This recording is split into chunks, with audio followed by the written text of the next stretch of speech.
UFC 286 recently wrapped up, and I'm going to recap the entire card. In the main event, Leon Edwards defeated Kamaru Usman by majority decision in a very competitive fight. It was an action-packed card, and I'm looking forward to talking about each of the matchups. Make sure you guys smash that like button. If you're new to the channel, subscribe, and let's talk about the first fight. To start the night off, Juliana Miller got outworked for 3 rounds against Veronica Hardy, who definitely showed improvement since her previous UFC fights and seemed to be just better everywhere than Juliana Miller.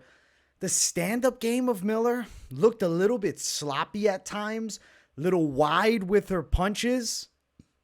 Doesn't have super crisp boxing technique. Veronica Hardy was able to find some shots on the feet. On the ground, Miller would shoot for submission attempts. Hardy able to surpass all those attempts and get dominant position on the ground, get a bit of ground and pound going. She outworked Juliana Miller for 3 rounds and got a well-deserved win as a massive underdog. You see it there, plus 330. She was a huge dog. Ultimate Fighter winner Juliana Miller now catches her first UFC loss, and it was to Veronica Hardy, who hadn't fought in nearly 3 years. Hardy at 27 looked better than before, and it's interesting to think about how she looks moving forward now. She covers the sport with Dan Hardy, her husband, and they do fight card breakdowns. How are they going to look now moving forward? Is Veronica Hardy really, evolving her fight IQ? And I mean, at only 27, she looked pretty solid. Clean win over Juliana Miller. I don't know if she's a future title challenger, but a real W. And she showed Juliana Miller's got some work left to do. I'm not ready to close the book on Miller, though. She's only 26. It was just one of those matchups, man. Unfortunate. Veronica Hardy, very fortunate for her, gets the win. She beats Juliana Miller. Clean, unanimous decision to get things started. Second fight on the card, we had a controversial draw. Jai Herbert should have won the fight. So the issue lies upon the knee to the groin. There was 2 back-to-back, right? But the second knee to the groin, you watch the replay, it hit the inside of the hip here, or I guess you could say the inside of the thigh even. It was not really a clean groin strike. The referee, because 2 back-to-back fouls, decided, hey, I'm taking a point right now. Cost Jai Herbert a deserved win. I thought he had this fight. I thought he beat Ľudovít Klein. He looked very good. He was an underdog. I picked him as an underdog. Ends up getting a draw due to, if it was a clean low blow, I understand the point deduction, but the fact it was not, I really wish the replay would have been more in-depthly analyzed before costing Jai Herbert a W, because he doesn't win this fight now when he deserved to win. He had this fight. He won. He doesn't win it now. Unfortunate for Jai. He deserved the W. I mean, it should be a win, but on paper, it's not going to be. We'll see what happens moving forward. Yeah, I was disappointed with that. Bad call on the ref's part. Jai Herbert, Ľudovít Klein ends in a majority draw, which is just unfortunate, man, because I really thought Jai had the fight. Let's keep running up. Next fight on the card, Joanne Wood, Luana Carolina. I thought it was more clean than a split. I didn't think it was a split. Listen, Carolina is athletic, herky-jerky, and quick. Joanne Wood is past, I think, her best days as far as athletic performances go. But in this matchup here, she definitely won the fight. Some decent enough stand-up, found openings on Luana Carolina. Got hit a bit, too. Her time at the upper echelon of the weight class, to be real with you guys, is no longer. But she beat a girl that she had to beat in Luana Carolina. And she deserved the decision win. She didn't lose this fight. Carolina is very herky-jerky and awkward. She's got a weird build, weird style. But somehow just gives girls tough fights. I mean, she loses a split decision now on paper, whether I thought it was more unanimous or not. Yeah, Carolina is one of those tricky journeywomen types. I don't know where JoJo goes from here. I don't know if she'll be around in the UFC. Maybe she decides, listen, I'm going to retire. Or does she keep trying to climb back up? She could ride the high of this win and call it a career, but I know they'd be leaving some money on the table. So ultimately, it's going to be up to her at the end. But JoJo with a deserving unanimous decision. Oh my gosh, Jake Hadley versus Malcolm Gordon. This was just beat down central. It was a minute of work. Jake Hadley found the liver. He found the body shots, and he dropped Malcolm Gordon. He was ripping him low, and Gordon got stunned by the first one a little bit more. Fucking Gordon just falls to the ground, turtles up, and Jake Hadley just starts dropping some shots on him, and the ref jumps in. 1 minute. So quick. Malcolm Gordon, went long with Muhammad Mokaev. He couldn't last with Jake Hadley. They were saying, like, he was peeing out pieces of his liver after the weight cut. I was like, that's the craziest thing ever. Holy shit, he shouldn't have been fighting, and it looked like it. As soon as he got hit, he was done. Great win for Jake Hadley. That Alan Nascimento loss ages well. Now he's got 2 impressive finishes back-to-back at 26. Birmingham, England's got a prospect on the rise at 125 pounds. I like the potential for Jake Hadley. And he's got an interesting swagger that he carries himself with, too. Edgy guy. I like the win. Clean W. Destroyed Malcolm Gordon. Not even close. Unfortunate for Malcolm Gordon. I felt bad for him, to be honest, after that one. Next fight, listen, Christian Leroy Duncan versus Duško Todorović. It didn't end in the most emphatic of ways. Duško tears his knee up as they're in the clinch. He falls down, fight is stopped. But Leroy Duncan looked really good. From distance, he was slick. He's comfortable out of both stances. He looked fast. I feel like Christian Leroy Duncan is a scary prospect, man. At 185, good striker like this, I see a bright future for the 27-year-old CLD. You got me as a fan. I also called him as the lock of the week, He came through at that lock. I was so thankful, too. I mean, ultimately, it was a, not great ending. It's not like he got a high kick knockout and flatlined Duško Todorović. But he did win the fight, and he was the lock of the week, and it came through. And I felt like how the fight was going, it was about to be a showcase performance for Leroy Duncan either way. Super happy Christian Leroy Duncan win. Duško Todorović, unfortunate for him, he takes a hard injury. I do believe at 28, his body will be able to recover from this. He'll be able to bounce back, and I don't know what the future really holds for him. I don't think he's going to get released from the UFC or anything like that. But yeah, knee injuries are pretty fucking serious. And Leroy Duncan, though, we got to get him turned around quick. There's too much potential we're working with here. Let's get this guy fighting again sooner. But give him another layup. I don't think you want to give him too tough of a matchup. Let's build him right, because Leroy Duncan, I think, has real potential to be a contender at 185 pounds. Great win. It was a great win. I'm biased because I fucking bet it. I'm on the lock of the week, Leroy Duncan. It wasn't, I guess, a great win, but Duško Todorović got injured. It was great if you're on the betting side, but ultimately it's not what Christian Leroy Duncan wanted. But from what I did see, I was impressed, but it was not a lot. We'll find out when he comes back. Let's get to the next fight. Lerone Murphy, Gabriel Santos. I'll be honest, I was worried they were going to score this thing for Santos because Lerone Murphy got slammed on his ass a couple of times. Gabriel Santos was in the fire on the feet, shooting for submission attempts. He had the back of Lerone Murphy, but Lerone Murphy comes through and gets a very hard-fought win in a fight that was way too close for comfort. And at 31, Gabriel Santos gave him hell. Lerone Murphy moving forward, how good is Gabriel Santos? I think he's real solid. And I think at 26, he's got a high ceiling in this sport. For Lerone Murphy, 31 at this weight class, 145 pounds, it's now or never territory. So if he's planning on now, working his way up, he's got a good win streak going. He's never lost as a pro. Do they rebook the Nathaniel Wood fight? I'll tell you straight up. After seeing this one, I wouldn't love his chances against Nathaniel Wood. I think that's a bad matchup for him. Gets a win over Gabriel Santos. I don't want to say he was exposed because he didn't lose, but there's obvious holes. The takedown defense of Lerone Murphy is a concern. Yes, Gabriel Santos has pretty good takedowns too. But for Lerone Murphy, moving up the ranks into real top 15 competition level, Gabe Santos is a real good prospect, but he was taking him down with too much ease. These wrestlers, man, I'm worried for Lerone a bit. I think Nathaniel Wood fight rebooking does make sense, because this wasn't a huge win. He won by a split decision that I thought might have been going the other way. Did he deserve the win? I guess so. By a bit. Some more significant strikes and damage done, but Gabe Santos was picking him up and slamming him. So Lerone Murphy squeaks by with the win, but I think Gabe Santos is a real prospect to watch. I was impressed even in defeat. Good UFC signing with him. Good guy to snatch up. Let's get to the next fight. Muhammad Mokaev and Jafel Filho.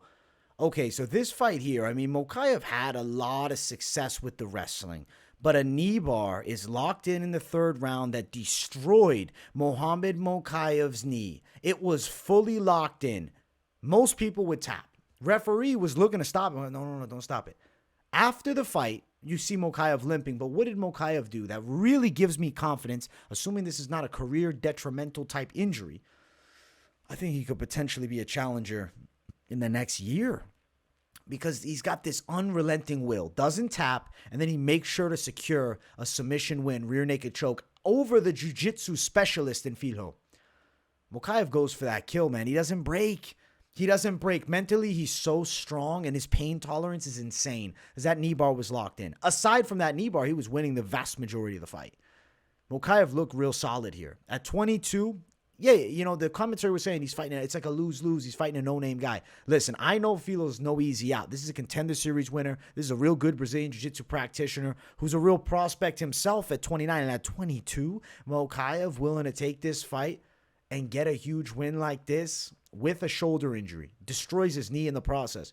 He needs a little time off. He needs to get these injuries sorted out, and he'll come back better. And I do believe Muhammad Mokaev is a future title challenger. I really see it. He might be champion of the world at some point, but I definitely see title challenger. The abilities are there, and he's so young in the game. Great win. Mokaev, he was a massive favorite. He overcame some adversity. But besides, you know, his knee nearly getting ripped off, which is major, he was definitely up in the fight. That would have been crazy if Filho got the tap, though, but Mokaev does not break. Next fight on the card, it was Yanal, Ashmoz, and Sam Patterson. I was impressed as hell with Yanal Ashmoz here. In the pick video, I had picked Sam Patterson, but I felt terrible about it. And I was like, I don't know. Sam Patterson's chin is high. I was always, you know, kind of iffy about him, even through the Contender. And I remember in the weigh-in show, this is why you guys got to watch that weigh-in show. I said, I'm not betting nothing on no Sam Patterson. I'm playing the prop, Yanal Ashmoz to win by knockout. And it was huge plus money. And we cashed on that KO prop. So I'm super happy about that. As far as the fight, Sam Patterson got killed out there. Ashmoz got power, the overhand, the left hook. I mean, those are his money shots. And a tall guy with a thin neck is going to sleep from a guy with some explosiveness and power that can wing those shots. Ashmoz looked like a killer out there. He seems like he's got some swagger afterwards too. And Sam Patterson looked like he was ready to fight the ref after the fight. His brain got shut off. I was actually really concerned about his health after that. I'm like, yo, is he fucked up permanently from that? Because that was a bad knockout. A late stoppage, I actually think. The ref could have got in there a little sooner. Because Ashmoz had to drop some hammers on him, and Patterson was not there. He was just kind of like somewhat cognizant of, not really, but had his hands up as like a instinctual thing. He got killed, man. Ashmoz looked nasty. Real power. Granted, we saw a minute 15 seconds. We know something about Ashmoz. He's got KO power. And Sam Patterson, I think he needs to bulk up and move up a weight class because his chin at 155 pounds is James Vick-like. It's like that.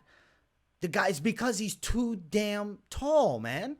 He doesn't need to be at 155. He's a build his frame. Get a little muscle mass on you. Grow those traps and neck. You'll take a better punch. Let's get you to 170. He's got the height for it. He's got to get in the weight room. You can't be a skinny guy doing it. Jalen Turner, exception to the rule. He's a freak. How many 6'3" lightweights tend to have good durability? Not very often. You can say Jalen Turner. Okay, that's one. That's a specimen. James Vick was tall. He was a pretty decent fighter. He didn't have it. Sam Patterson, you don't have the chin, man. He needs to bulk up. You know, Ashmo's a killer, though. Sick knockout. Brutal knockout, actually. Like sick. Like nasty sick. Chris Duncan, Omar Morales ends up going the distance, and it was a pretty good fight. 37, Omar Morales can still kickbox, man. He can still bang. Duncan was on him with takedown attempts. Close decision. I do feel like Duncan did enough, man. He finished it at the end. Yeah, I thought that Duncan definitely won the fight, actually. It was funny that he went towards being the wrestler in this fight with Omar Morales. I know Omar Morales is a kickboxer, but it was striker versus striker, two guys that take the heat. Duncan did the smart thing. At the end, look for the takedown. Try to control Morales. Let's win a safe decision. And Duncan gets it done on a close one. He was in a fight with Morales. There was great striking moments from Morales, good power shots. He landed the more powerful shots, but there were still great moments for Chris Duncan. And I do think he deserved that win, especially how the fight finished. It's the top control and a bit of pepper and ground and pound still means a lot. Chris Duncan now, interesting guy at 29. For Morales, this is a real send back. You lose to a debuting guy. He doesn't deserve to be cut from the UFC based upon his skill set. This is Omar Morales. But based upon him losing to a guy making his debut, it wouldn't shock me if they say bye-bye. But I don't want them to because Morales deserves to still be here and he looked good. I was impressed by Morales. He goes all the way to England and he made it a dogfight. For Chris Duncan, Good prospect. The ceiling, I'm not feeling great about. I feel like he's a good fighter, though. And I like Chris Duncan's style. I'm a Chris Duncan fan. But as he moves up the ranks, I worry about his hitability. And I worry about him not being able to pull that wrestling out of the back pocket against guys that can stop those takedowns. It's not going to work. But right now, at 29, there's still hope. We'll see what Chris Duncan comes up with. Ultimately, it was a fun fight, and it was a good win for Chris Duncan.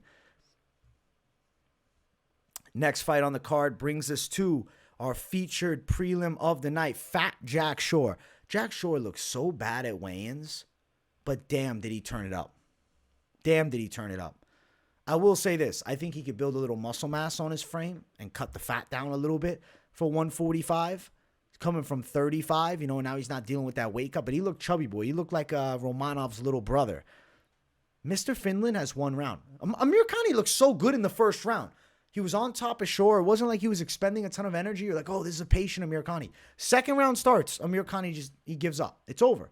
I don't know what the fuck it is. I don't know if he has some type of illness or injury that prevents him from having good stamina. I don't know if mentally he just loses faith as the second round starts. He goes to the corner and it's just, I don't have this. I can't do this. I don't know. Because the first round looked so good. And that's not me taking anything away from Jack Shore. He had a great performance. He was beating up Amirkhani in the feet.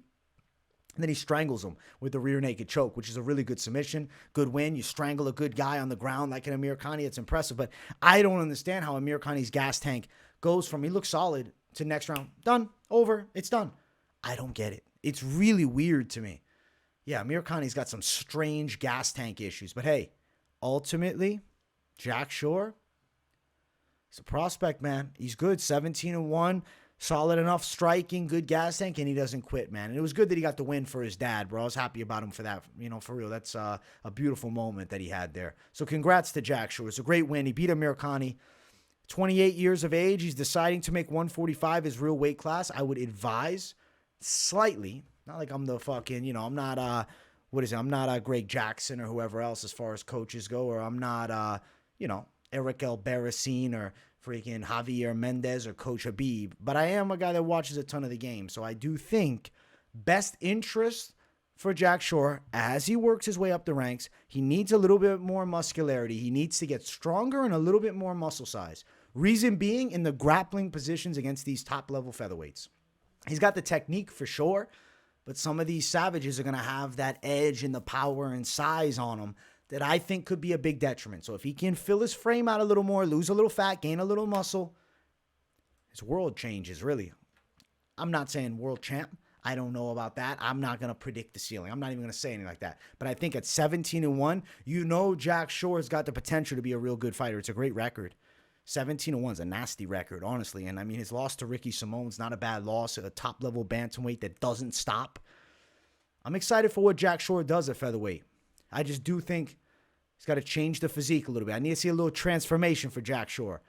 Good win, though. That was the featured prelim, and let's jump to the main card to start it off. Marvin Vettori, Roman Dolidze. Let's say something real quick. Dolidze has so much power.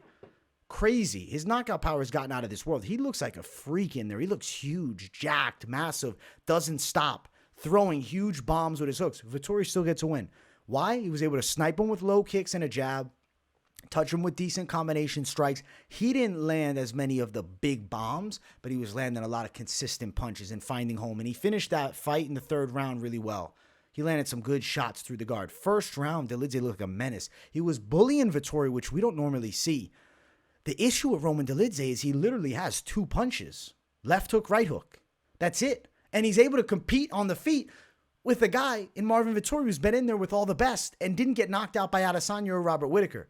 And Dolidze's cracking him. And at one point I was like, yo, is he about to stop Vettori in this first round? Dolidze hits with hammers, and he's got obviously an overhand too. So you got an overhand and you got two hooks. That's it.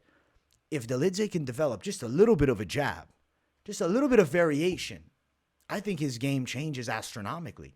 Because he's got freakish knockout power, and his build is crazy. He's very intimidating. And I actually think Dolidze is still a guy that is in contention at 185 pounds. I think this loss, I learned more from this.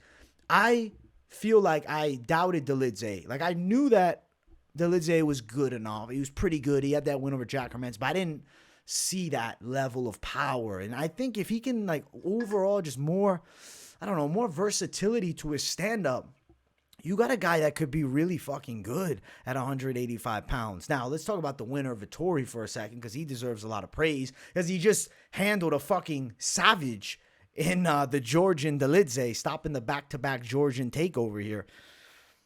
Vettori's at an interesting spot, though, because nothing tells me, even with this performance, he beats a Robert Whittaker. No. Adesanya, I don't see it. Pereira, no. Vettori's 29, though. He's so young, so he's still got time.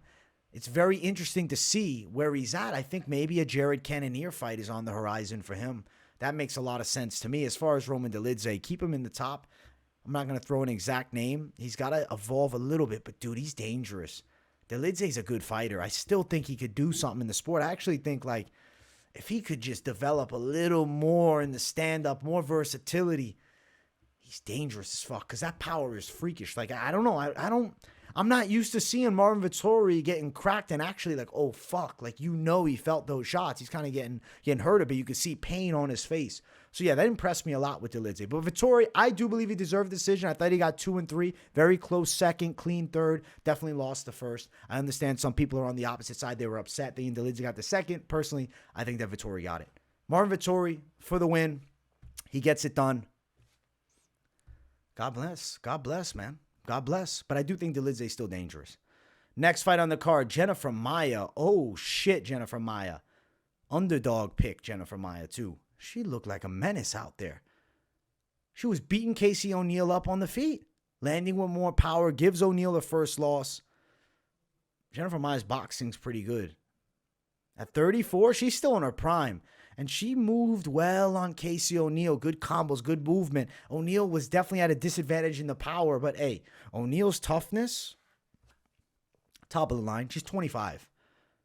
She's got a lot of time to develop. Like, this loss to me doesn't even matter.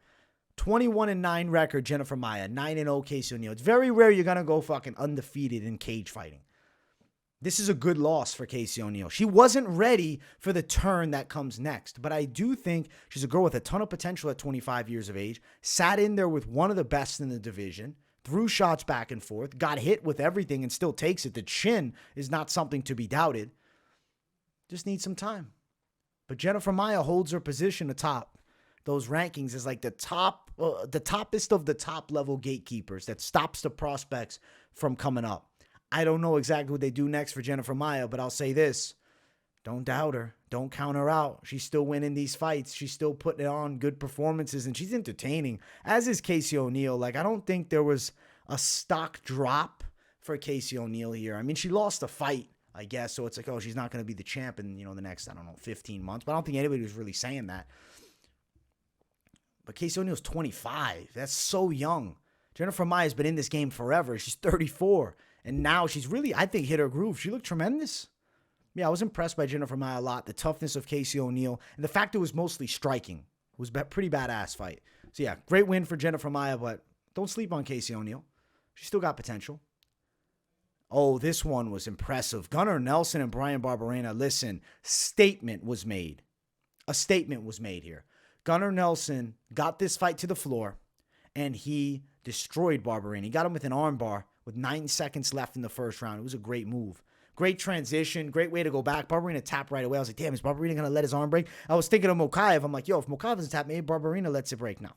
Barberena tapped, man. He tapped. Smart move for tapping. I'm not saying don't tap. I'm just saying it would have been pretty crazy if he didn't have tapped. If he would have just let it snap and he goes to the next round one arm somehow.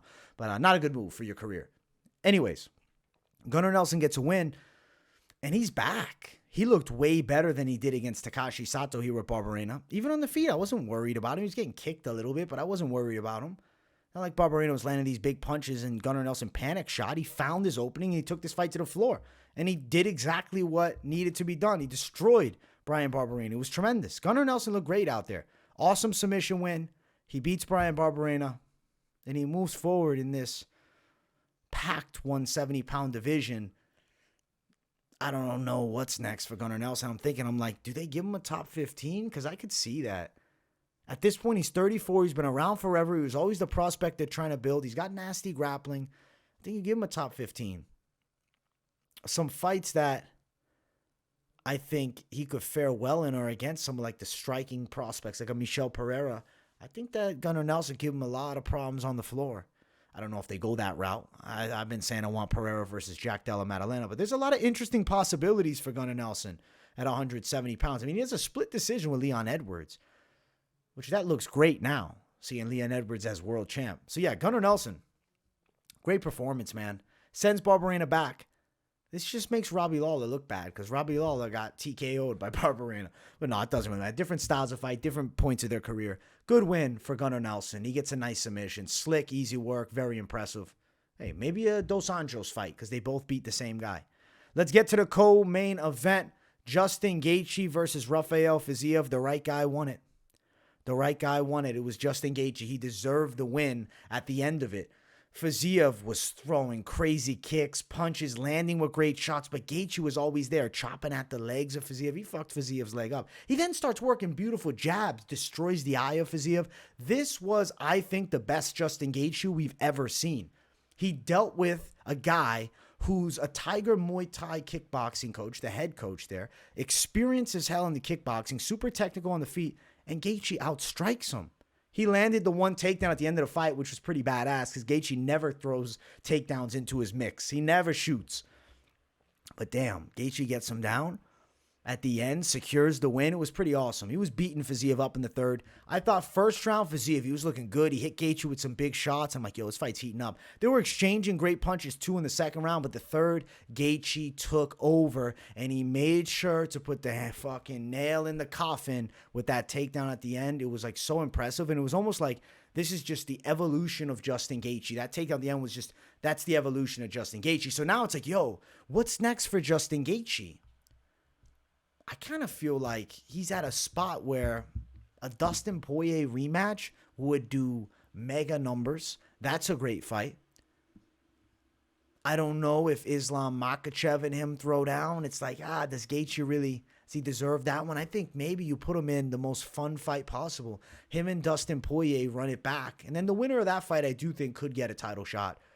Or it could be somehow another McGregor sweepstakes if McGregor somehow beats Michael Chandler. Either way, Justin Gaethje, it was such a great win. He's evolved.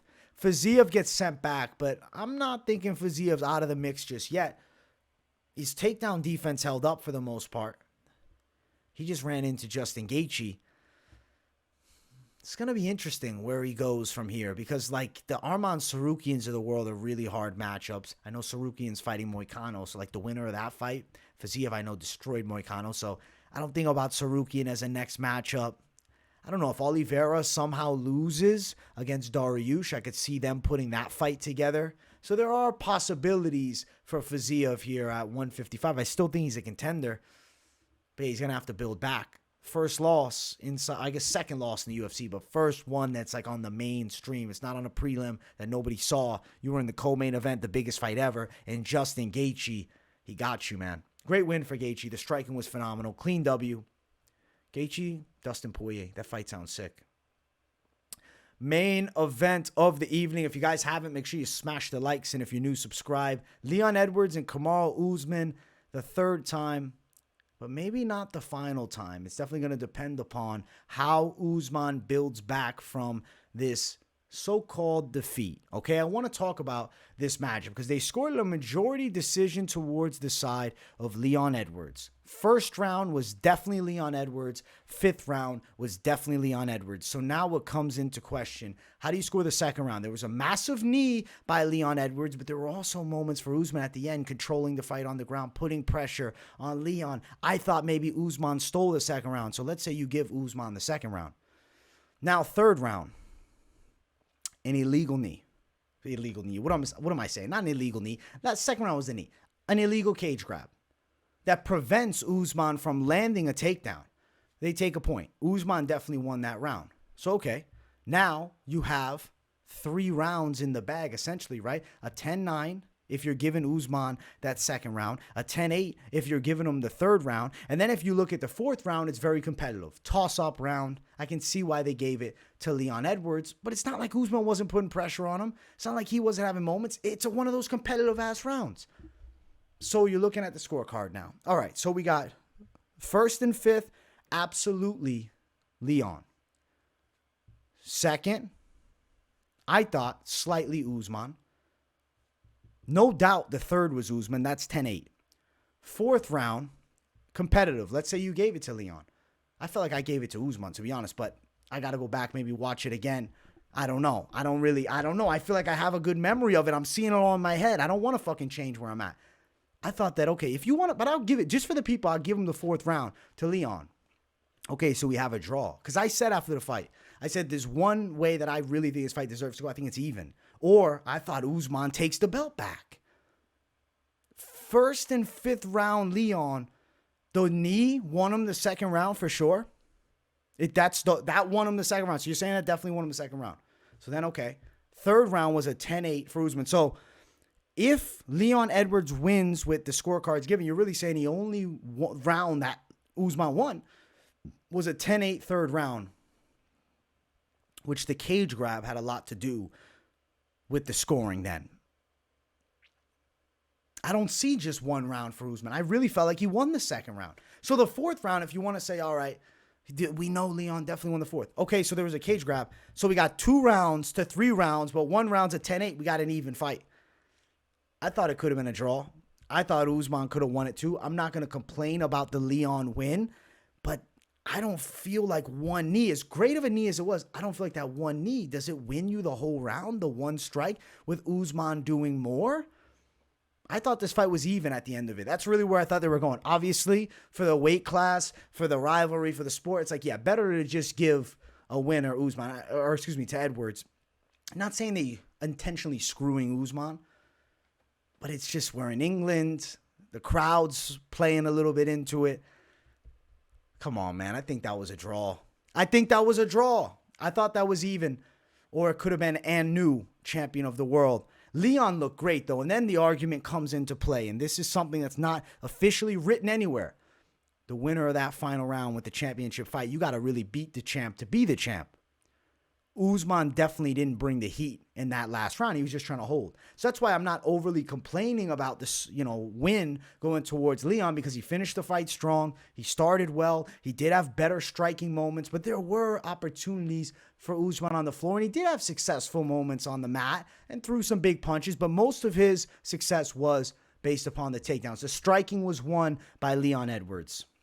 I just really felt like the rounds that I feel like I'm confident that Leon won was first and fifth. And I also feel like confident that second and third were Usman's, and with the point deduction, 10-8. So the fourth round, I don't care. Whatever. You have it on either side. You have it Leon's way. That's fine. Thinking maybe it's a draw. At the end of it, I really thought there was a good chance this fight was even. The way the fight played out. Obviously, the bigger moments were Leon's, but the fight is not being judged as a whole. We're judging it round to round. Leon Edwards, if I'm judging the fight as a whole, Leon Edwards won the fight. I'm judging the fight as a whole. The bigger moments in the fight, the more significant damage in the fight. Yes, Leon Edwards won the fight. But due to the 10-point must system and a point deduction, I'm thinking that fight was probably really a draw. Not making excuses for Kamaru. I think he looked slower. I think Kamaru Usman showed that he's 35 now. It wasn't the best Usman I've seen. That invincibility aura is gone. He was getting kicked in the head again. He got wobbled a few times. Just one of those wild-ass fights, man. Yeah, let me know in the comments how you guys scored the fight. I know there's going to be a huge disagreement in the comments. That's what I'm expecting. But let me know. Did you think Leon Edwards won the fight? Did you think Kamaru Usman won the fight? Or did you think it was a draw? And tell me why. Definitely let me know. So for Leon, he got the win. This is a major W. He wins the rivalry with Usman. And now Colby Covington is in the wings. Also, if Masvidal beats Gilbert Burns, I promise you that's a fight they want to make. For Kamaru Usman, he's going to go through the Ring of Fire route because he said, I ain't retiring. He wants to do it again with Leon, but he knows he's not getting an immediate rematch. Colby Covington and him are not going to fight now because what's it for? Why is he going to fight Colby Covington again? He's already beaten Colby twice. He's not going to fight Colby again. It's not even going to be interest of Colby. He's like, I'm not taking that fight without Usman having the belt. I want Leon. What if it ends up being Usman, Belal Muhammad? He has to go through a real Ring of Fire, and the UFC gets a chance now. If Usman wins, he beats Belal, and he's right back in contention, which I don't think is a terrible thing for the sport because Usman's a great. Or Belal Muhammad wins, and now Belal has a victory over Usman. That propels him to a spot where he can challenge for the title because he doesn't have that signature win with a real name on his record. Colby Covington versus Edwards or Masvidal Edwards, something that could happen. It's very dependent upon Masvidal Burns. Masvidal wins the fight, they'll want to do Leon Edwards Masvidal. That's a huge matchup, and they got beef. Gilbert Burns wins, I think it's less likely they do that matchup. I think more likely they go Gilbert Burns, Colby Covington. Then it's also interesting for Leon because maybe it would be Leon Edwards versus Colby Covington. Yeah, it's odd. It's odd how they mission match it now. Like, it's very matchup dependent. How the future of the division's going to go is all based on these coming results. That Miami card is massive for the welterweight division. I'll say this. Masvidal with a win will probably challenge Leon. If Burns wins, there's a real chance that instead Colby Covington challenges Leon.